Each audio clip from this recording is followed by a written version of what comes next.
Alright, this is Michelle Kolcan. I am doing a short little video on how to do the coffee enemas from start to finish. This is just for the several people I've been talking to recently in reference to the benefits of coffee enemas, because I will soon be doing a YouTube video once I have someone else to help me with the video that will be more informative as to the benefits of coffee enemas and some other things that you should look for as to whether or not you're a person that even needs to do them in the first place. There are a few people with some health issues that should not do coffee enemas. Okay, so first things first, you get yourself a stainless steel pot.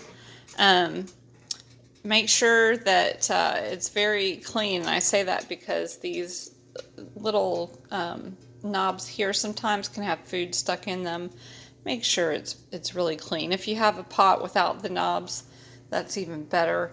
But again, it needs to be stainless steel, not aluminum, not copper. You need to do the stainless steel, or you can do like a ceramic tea kettle. So anyway, you're going to need 4 cups of water to do the enema. You have got to use distilled water. Distilled water has had all of its minerals, everything removed from it. It's a very purified water. And that is what's recommended to do enemas. In fact, even when you brew your tea to drink for the day, you want to do distilled water. So what I use is this little container here. It's a jar, just bought some olives. When it emptied, I sterilized the jar, and it fits exactly 4 cups of water. So I pour the distilled water into the jar, pour it into here.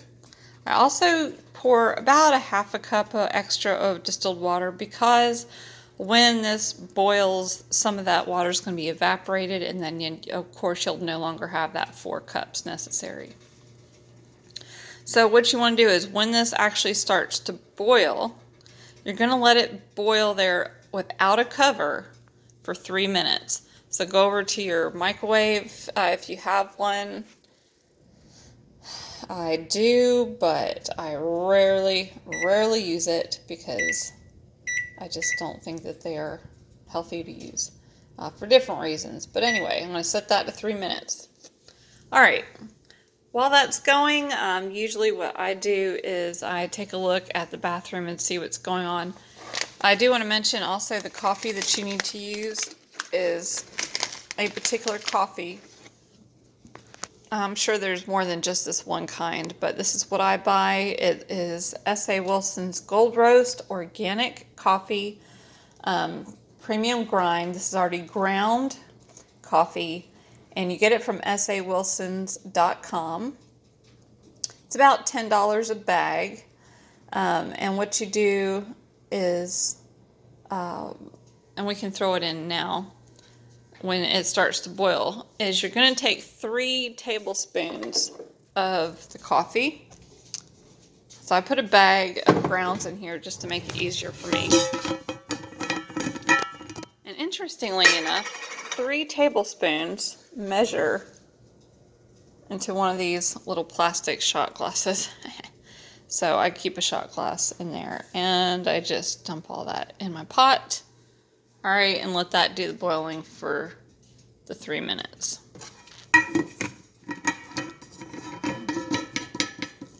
Okay, put that back in a bit.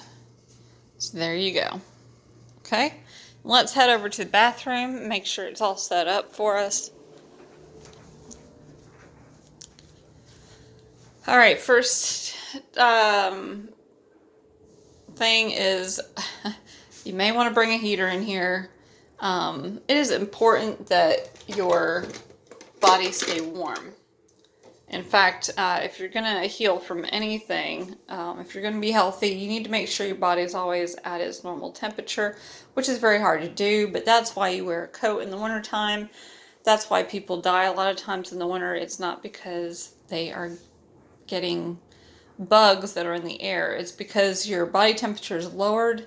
That means that your blood vessels constrict, they narrow, and your blood cannot travel through your body the way that it needs to.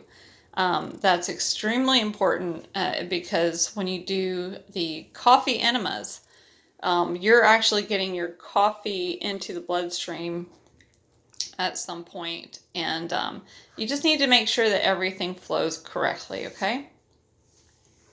So what I like to do, and you'll find that this is a very helpful tip, your toilet, line the back of it with toilet paper. Because to tell you the truth, when you get to doing your enema and you're ready to use the bathroom, it might be a little messier than you thought, especially when you first do the enema. It can be quite messy. But don't let that stop you, and it'll get easier as you go along. All right, so I just heard the beeping on the microwave. That was really fast. All right, so now that it's been 3 minutes, you are going to turn this dial down to about 3.5, 4, whatever it takes for your coffee fluid there to simmer. It'll start simmering soon, but you put a lid on it, okay? And then you're going to set your timer again for 12 minutes. Okay? All right, so now while that's simmering, let's go back in the bathroom here. All right, so again, you might want to bring a heater in, line your toilet. All right, you're going to place a towel. I just use like an old hand towel or like an old uniform shirt and lay it in the tub for me to lay on.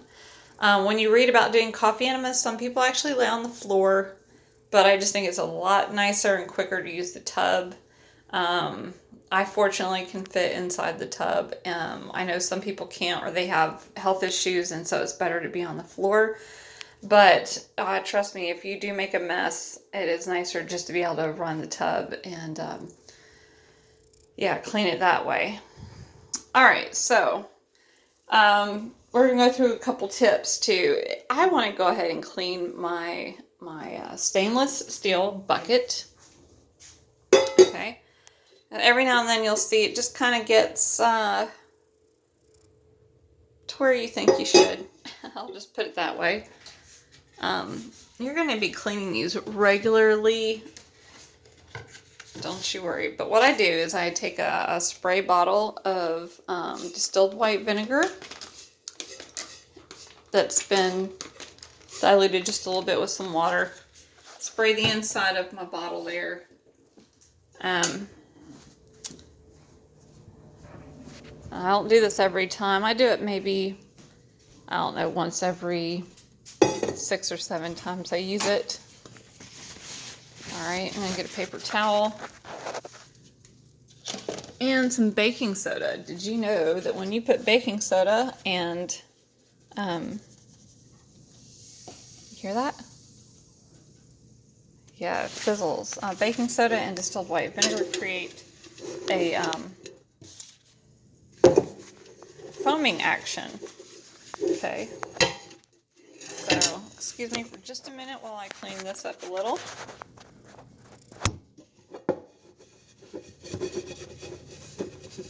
What we're going to do is run some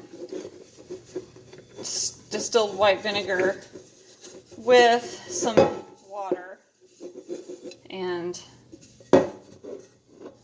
also clean a new tube that I've used.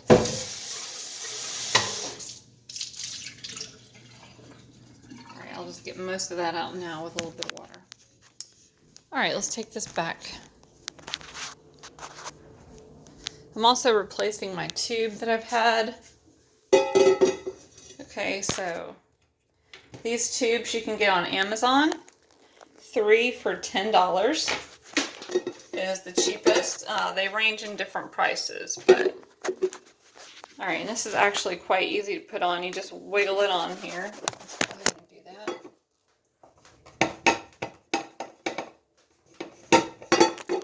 All right, right, make sure it's pretty far on there. And then what I do is I hang it on this right here of my little shower caddy. Now I'm going to bring this clamp all the way down to the end because I'm going to want to grab that later when I do my coffee enema. Alright, and I'm just going to let that hang there. You're going to have to pull it that way so that most of it is hanging down and it'll flow as you want it to. I don't know why this is all of a sudden blurry. Huh, okay. Alright, so I've got here some distilled white vinegar, just from Walmart. It cost me about, I don't know, $2.84, something like that. Notice it is gluten-free. There's actually white vinegar that is not gluten-free, so those of you who have an issue with gluten, I want to take note of that. Alright, so actually I'm going to dump maybe about a 1/4 cup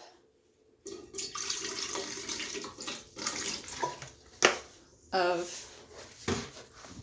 distilled white vinegar. Now what I'm going to do is turn on my hot water with my shower head, and I'm going to lift this up and fill it up, and then let the water run through as I hang it through the steel bucket and the hose to clean the new hose that I have.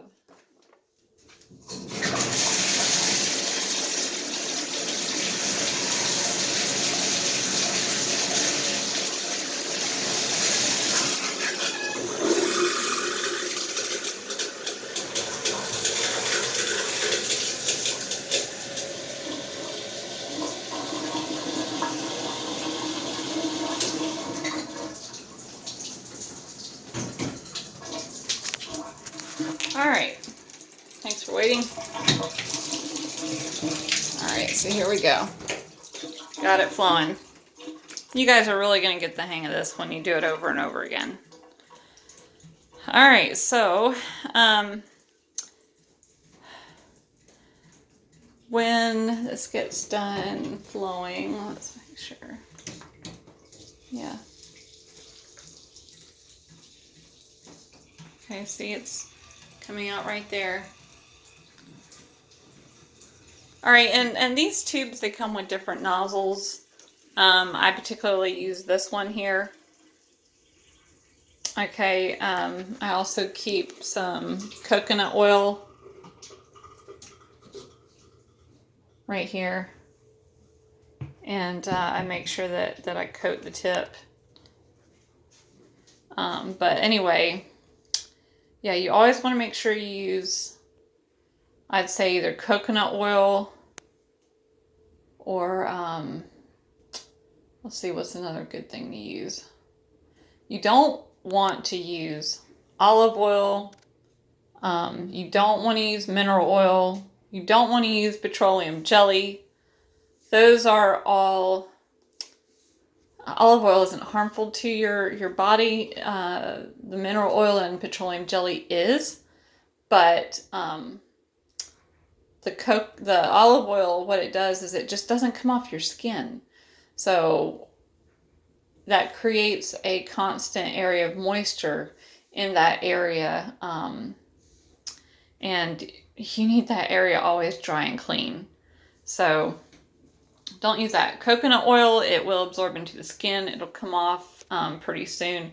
So it's very safe. Just make sure that you use the cold pressed, unrefined coconut oil. In fact, I shouldn't show you that one. I should show you this one.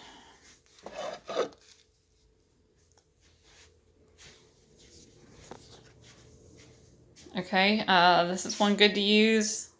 Vita Coco coconut oil. It is organic, virgin, cold pressed, unrefined. Okay. Shouldn't have pulled out that other one. That other one's just kind of like a decoy for things. Okay, so make sure that you take this off, get that last little bit of the water and distilled vinegar out of there. Sometimes I actually have to lift up on the tube, make sure everything drips down, because that's not to be in addition to your coffee enema going inside of you. All right. So let's see, what else can I tell you? Oh yes, when you do also come in here, turn on your fan. I just didn't turn it on when I first came in because it would have made it harder for you to hear me, but that is good, because especially when you start doing the enemas, you know, your waste is going to smell, and believe me, over time, it will not smell as bad. And what goes into the toilet will go from maybe even like almost a dark black to almost a clear, I don't want to say, maybe like, I guess you could say the color of that coffee.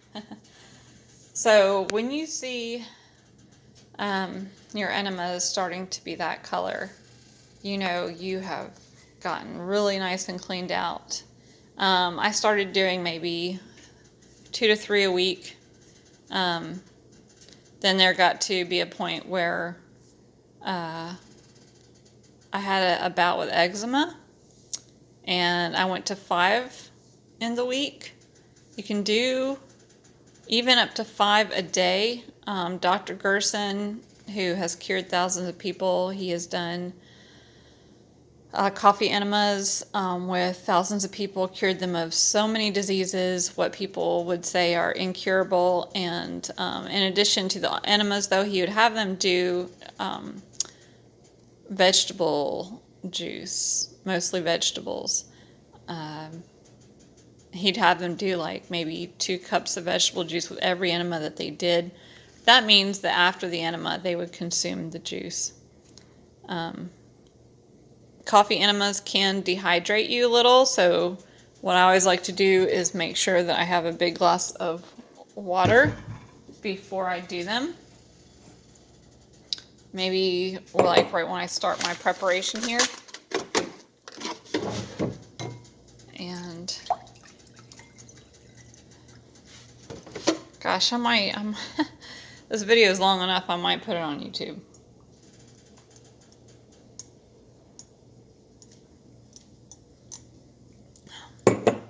We are almost ready. Almost ready. So you've got 30 seconds. Alrighty. What else can I say? Alright, so it might dehydrate you. But you know what? After doing coffee enemas, sometimes I can even see my stomach has gone flatter. I used to have a lot of issues with bloating, distension, and such. Of course, I changed my diet. I started doing the coffee enemas. These truly help. Okay, so there's my timer. I'm going to go ahead and take this off the burner here. Lift that up. You can use just a metal stainless steel filter there. I'm bringing my jar over here because sometimes it spills on the counter, and it's just easier, I think, if I put it over here. All right, so you're going to take this, you're just going to pour it right into your jar.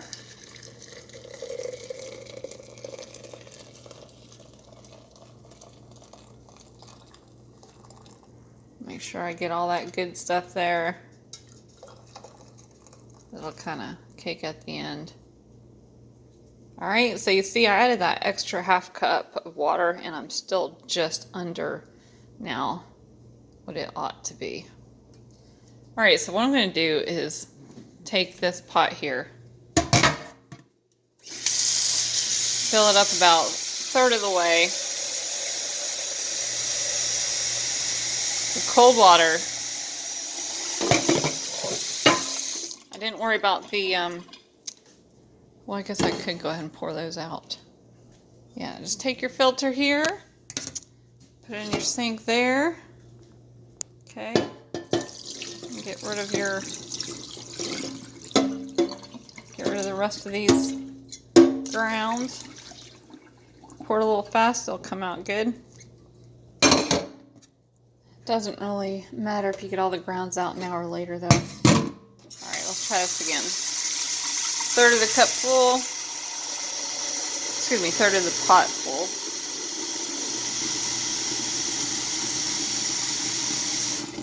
Alright.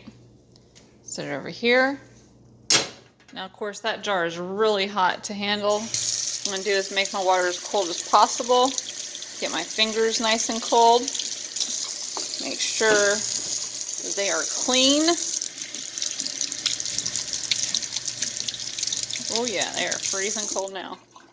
Alright, that will give me the ability to hold on to the top of that. Put it in my water to cool down. And what you want to do is fill this with ice.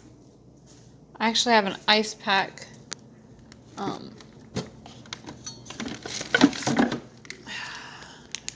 Shouldn't have it in there though.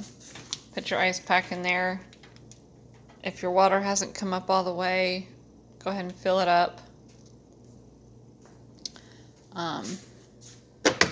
Go ahead and top this jar to the 4 cups. Alright, so I'm going to let this cool down for about, I don't know, maybe 20 minutes it takes. You can actually, when you get done, well, I'll tell you in a little bit, but yeah, we're going to stop this video and I'm going to make another to show you the rest of what you do. Okay, thanks.